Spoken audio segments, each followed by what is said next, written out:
What's up, dogs and dogettes? Welcome to week 3 of NFL Pick'em with your boy Harkdawg 25. I got the webcam back finally. I forgot that I started using it this season, so cheers to that, you know what I mean? Ah, yum, apple juice, so good. So I'm wearing my Favre jersey, got my trucker hat, got my Wrangler jeans on, and that's because I'm celebrating the Packer victory last Sunday over Seattle. So let's go over my total so far. Last week I was 9-7 picking winners and losers, which wasn't the best, but I was 10-6 against the spread. Usually it's the other way around where, you know, I'm worse against the spread than I'm just picking straight up winners. Overall, I am 20-12, I believe. Yeah, and win-loss, and I'm 19-13 against the spread. So I'm off to a really good start. I tied for third place in my Pick'em League, but because of the total points scored, I chose 45 in the Monday night game. It was actually 27 total. I ended up getting 5th because I had higher points than the other two guys.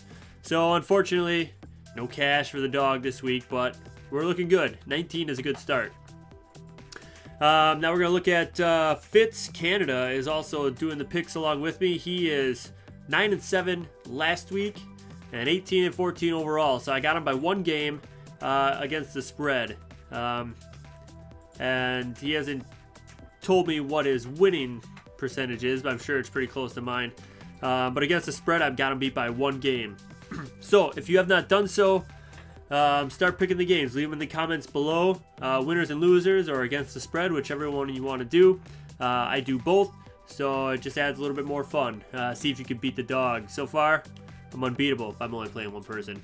But I am very beatable in my Pick'em League because I'm behind by 5. The leader has 24 so far. 12 the first week, 12 the second week. Unbelievable. Okay. I'm ready. Let's get into it. First game, New York Giants at home against Washington, and the Giants are favored by 4 points. Now, New York has, if you could bundle all the possible ways to lose games, they have done it. Bad clock management, bad timeouts, untimely turnovers, telling people not to score, run in and make a 2-score lead, having fingers blown off your hand. Is that too much? But I think this week they're going to right the ship. Washington won last week against the Rams, but their first 2 games, remember, were at home in Washington, D.C. So they got to travel on the road. They got to go up to New York, and those crowds in New York are going to be angry and hungry for a victory. And I think Eli's going to take care of the ball, get to Beckham Jr. I think Victor Cruz is coming back soon, but Larry Donnell's out there. Just control the ball. Don't turn it over. You're going to win. You're going to cover the spread. And that's what I think is going to happen tomorrow night. I'm recording this on a Wednesday. Game number 2, Dallas at home. Minus Tony Romo. Minus DeMarco Murray. Minus Dez Bryant. Insert Brandon Weeden, who has a 5-16 career record as a starter. Not good. Atlanta's coming to visit. And Matty Ice is looking nice, throwing a lot of balls to Julio Jones, and Julio's just tearing it up so far this year. I think Atlanta's going to come in there and win this game. They're favored by 1 point. I think they're going to come in and win, even though Tevon Coleman broke a rib. I think Devontae Freeman's going to be decent enough. He'll get his 60-70 yards for a team, and Matty's just going to take over. And Dan Quinn in that defense is going to stifle Brandon Weeden. So you can pick up the Atlanta defense as well. I think they're going to force some turnovers from Brandon Weeden and company. Third game, Tennessee at home against the Indianapolis Colts. Now, everybody's jumping off the Colts ship.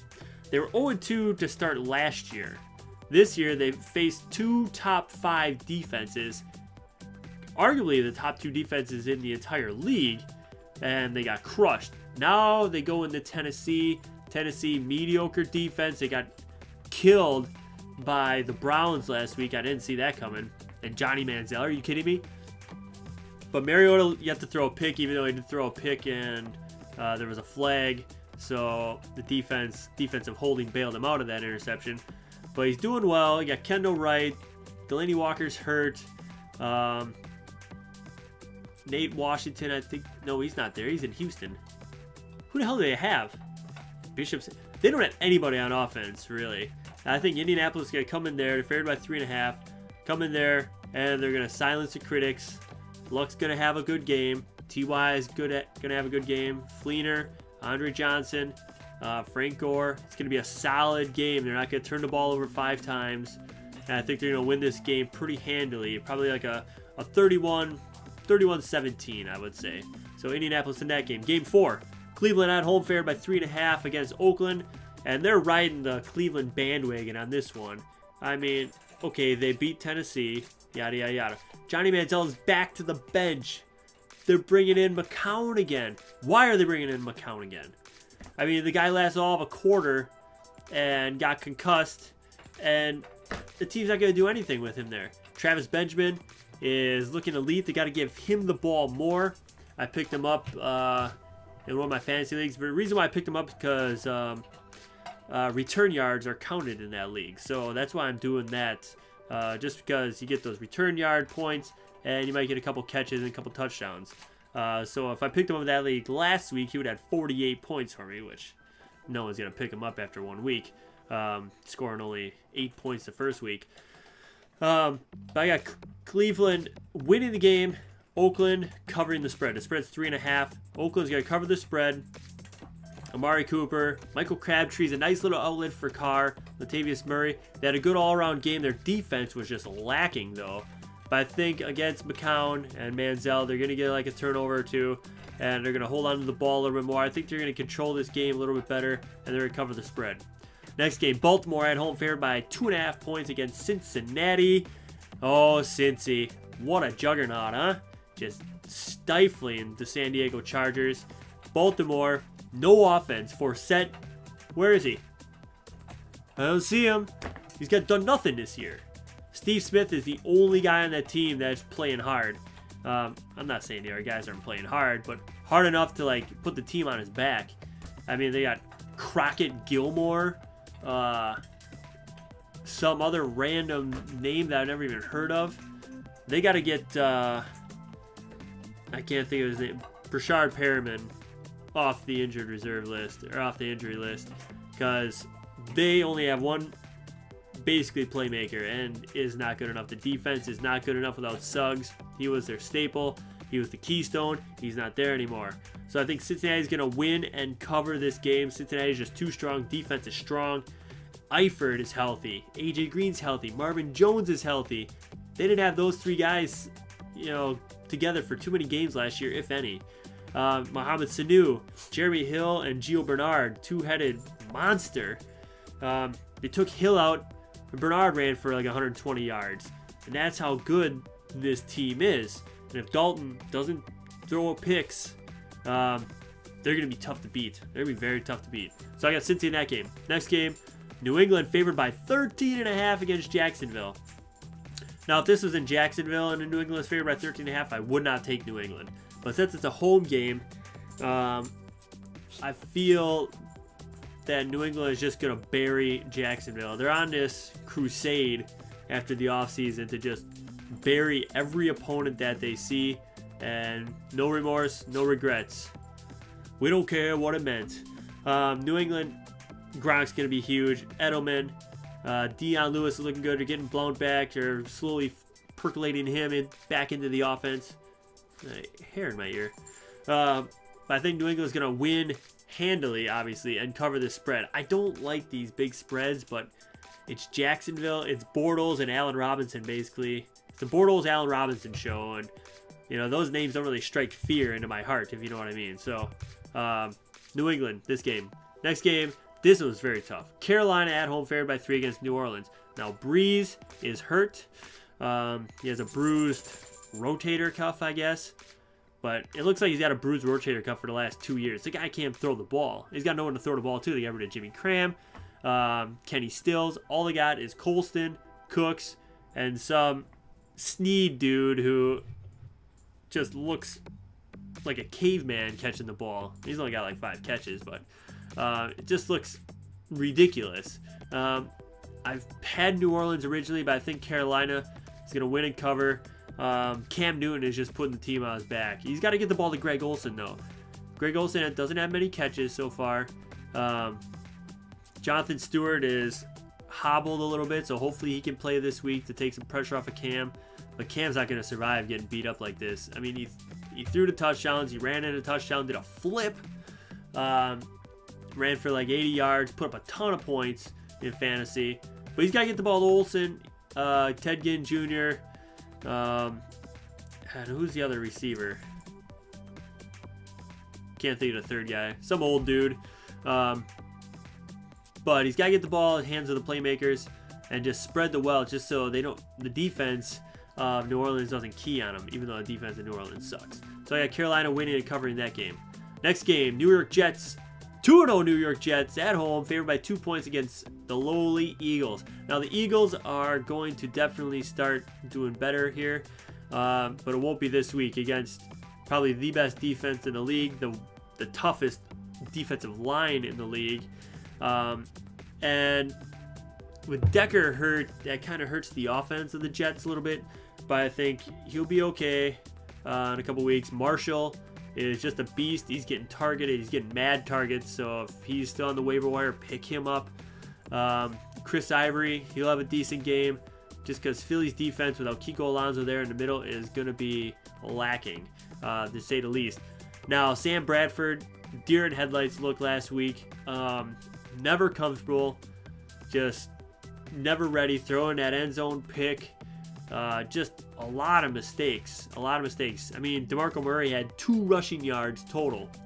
They're trying to run him sideline to sideline. They just got to go north and south. Just no pistol handoffs, none of that. I formation handoff, hand it off to Murray, and have him bust through. But against the Jets, it's going to be tough. So I think the Jets are going to do enough and stop the Eagles enough to win and cover this game. And to go 3-0. Next game, Houston at home, favored by 6.5 against Tampa Bay. I have Tampa Bay covering the spread here. Houston, Ryan Mallett didn't show me anything at all so far. He just didn't look comfortable. I mean, he, like, even against Carolina, who has a pretty good defense, you know, he was shaky. He didn't get the ball to DeAndre Hopkins that much.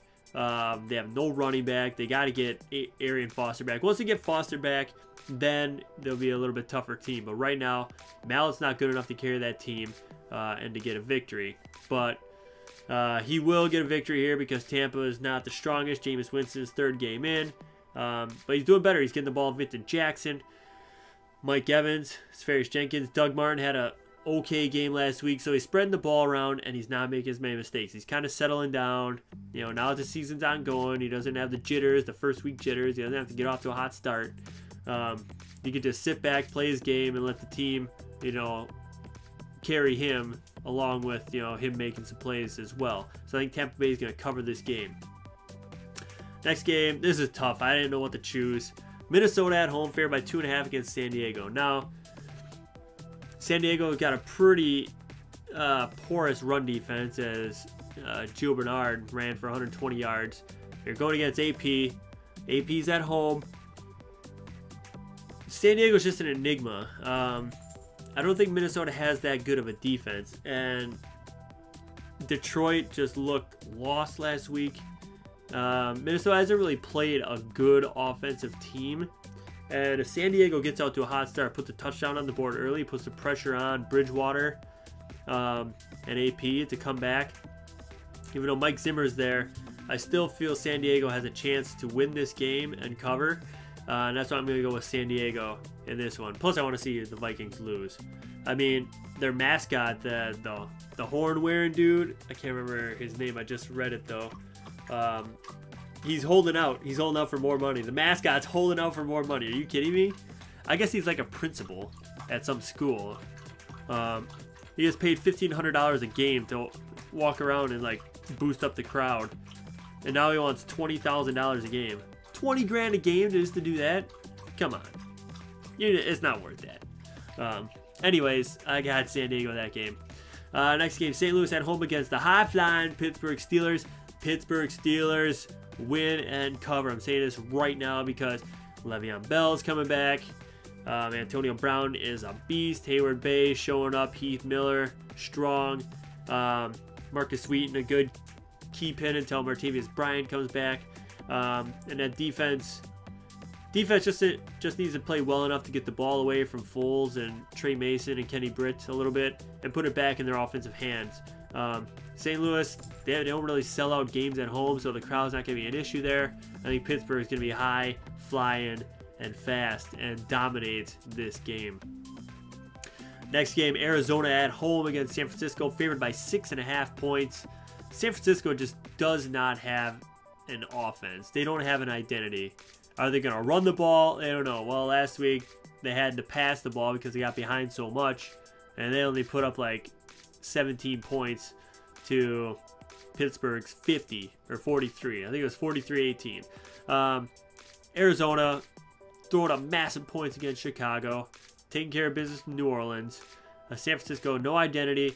Arizona's at home. Arizona's going to win and cover this one. I mean, Fitz looks like a beast last week. Carson Palmer just manhandling people. And that defense, Honey Badger back there. Start the Arizona defense because I think Colin Kaepernick's going to turn the ball over a couple times. We'll see if Carlos Hyde does anything. I know he went out last week with concussion-like symptoms, which stinks. I picked him up in my FanDuel league, and he didn't do anything for me. It was going to cost me, but got your fly. Arizona in that game, though. Next game, Miami at home against Buffalo. This is Miami's first home game. Their offense is inept. Their defense is lost. I feel like at home they might have a chance, but Buffalo with Rex, I feel like Rex is the better coach. Tyrod Taylor and Tannehill are kind of equal. Defenses, Buffalo's defense is better. Talent in the wideout area, Buffalo's a little bit better. And running back, Buffalo is better with McCoy over Miller because Miller's done jack squat for me this season. I think Buffalo is going to cover this game and win this game outright, actually. I feel like Miami just doesn't have the power unless Buffalo turns the ball over 3-4 times. They're going to be in the game, and Miami's going to have to march on down the field against that defense, even though the Patriots did. But the Patriots have way more weapons and a way better QB than Miami does. So let's not even compare that. So I got Buffalo in this game. Next game, oh man, this is going to be so fun to watch. Seattle at home, favored by 14.5 points, getting Cam Chacellor back. Home opener against Chicago and the Jay Cutlerless Bears. The Bears are a dumpster fire. I mean, you could tell that the first 2 weeks. And now without Cutler, I mean, Cutler's not good anyways. But Forte is the only guy on that team we're sneezing at. And their old line is bad. Alshon Jeffrey's decent when he's healthy. Kevin White's not healthy. Eddie Royal, not that good. Martellus Bryant is a decent option at tight end. But Seattle, home opener, Lynch, Wilson, defense, Cam Chacellor coming back. Sure, I feel sorry for Chicago. They're going to get crushed. They're going to get crushed. They're going to lose by 4 touchdowns. It's going to be a 35-10 game. I feel like Chicago just has no chance. Absolutely no chance. John Fox, you picked the wrong team to go to. At least you're collecting a paycheck. All right, the Sunday night game. Detroit at home. Underdogs to Denver, who is favored by 3 points. Now I got Denver in this game. Detroit, like I said, Detroit has no identity either. I mean, they lost that 21-point lead in San Diego the first week. They had no offense last week. They don't get the ball to Kelvin Johnson. They try this dink and dunk and control the clock BS, and that is not their team. I don't know what they're doing. I don't know what Caldwell's doing. He's trying to change them. Throw it up to Johnson. Throw it up to Tate. Get Abdullah in space. Screen passes. Just put points on the board. Don't control this clock. You're not a Seattle team. You don't have a great defense anymore. You don't have a great running back, and you don't have the best QB because Stafford's not elite by any means.